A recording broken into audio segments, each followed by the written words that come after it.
Bonjour mes frères et sœurs, bienvenue dans Shama au quotidien. Aujourd'hui, nous continuons notre lecture sur l'Évangile selon Marc, chapitre 10, versets 1 à 12, sous le thème « Le débat du divorce ». Dans le passage d'aujourd'hui, Jésus se rendit dans la région de Judée dans un lieu appelé Pérée, au-delà du Jourdain. Les pharisiens veulent le mettre à l'épreuve, lui demandèrent « Un homme a-t-il le droit de divorcer avec sa femme ?» À cette époque, le roi Hérode Antipas avait divorcé avec sa femme pour épouser Hérodiade, la femme de son frère. Jean-Baptiste avait dénoncé ce mariage comme illégal, ce qui lui avait valu d'être exécuté. Les pharisiens cherchaient probablement à utiliser cette affaire pour piéger Jésus. À cette époque, les opinions juives sur le divorce étaient divisées en deux façons de penser. Dans Deutéronome chapitre 24 verset 1, Moïse ordonna aux Israélites « Supposons qu'un homme ait épousé une femme et que plus tard il cesse de la considérer avec faveur parce qu'il trouve quelque chose d'infâme à lui reprocher, alors il rédige une lettre de divorce, il la lui remet et la renvoie de chez lui. » Qu'est-ce que constituer une chose infâme ?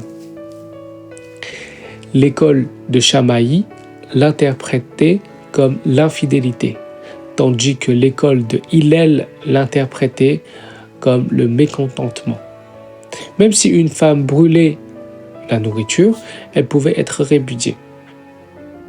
Dans l'évangile de Matthieu, chapitre 19, verset 9, Jésus déclara « Aussi je vous déclare que celui qui divorce et se remarie commet un adultère, sauf en cas d'immoralité sexuelle. » Dans l'enseignement de Jésus, l'infidélité s'apparente à la fornication, un crime puni à l'époque par lapidation, dans Deutéronome 22, versets 23 à 24. Lorsque Jésus a répondu à la question des pharisiens sur le divorce, il a abordé le sujet en faisant référence au commencement de la création, citant le commandement de Genèse chapitre 2 verset 24. « C'est pourquoi l'homme laissera son père et sa mère et s'attachera à sa femme et les deux ne feront plus qu'un. » Il a ensuite souligné que Moïse avait autorisé le divorce en raison de la dureté du cœur des hommes. La législation de Moïse n'approuvait pas le divorce, mais reconnaissait plutôt la fragilité humaine et établissait des paramètres juridiques pour de telles circonstances. Moïse ordonnait qu'un mari qui renvoyait sa femme devait lui fournir un certificat de divorce. Ce document protégeait les droits de la femme et l'empêchait d'être faussement accusée d'adultère et lapidée à mort.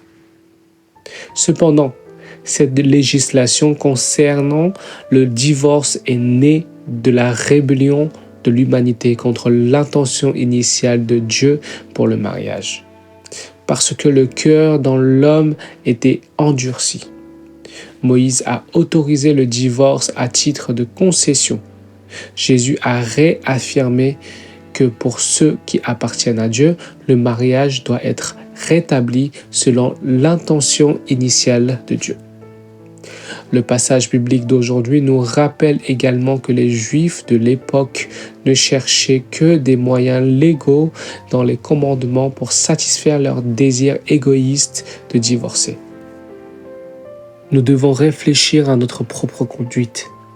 Sommes-nous en train de prioriser notre propre volonté, puis demander pardon de Dieu après avoir péché, ou recherchons-nous avec diligence la volonté de Dieu ? Proverbe chapitre 3 verset 6 nous dit ceci « Tiens compte de lui pour tout ce que tu entreprends, et il te conduira sur le droit chemin. » Puissions-nous humilier notre propre volonté, permettant à Dieu d'adoucir nos cœurs. Dans toute notre conduite, recherchant diligemment la volonté de Dieu, et il aplanira nos sentiers. Nous prions que nous avons tous un cœur qui recherche le cœur de Dieu et non pas un cœur endurci.